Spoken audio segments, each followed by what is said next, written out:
Here's a windshield that Dave and I put in. It was tough getting the seal round and seated into position.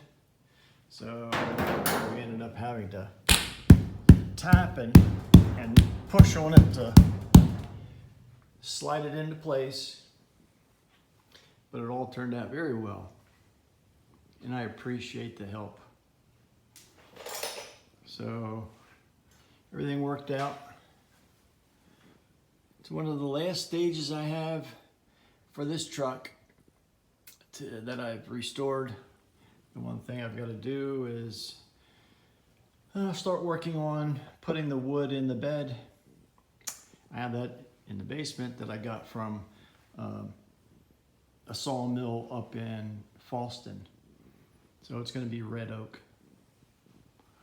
So this is the truck. Here are some of my other projects. This is a 55 Chevy that I'm restoring, and it's going to be turquoise with a white top. And here's a 34 Ford that I've built a few years ago. So that's about it. Thanks, Dave. I really appreciate your help. Bye.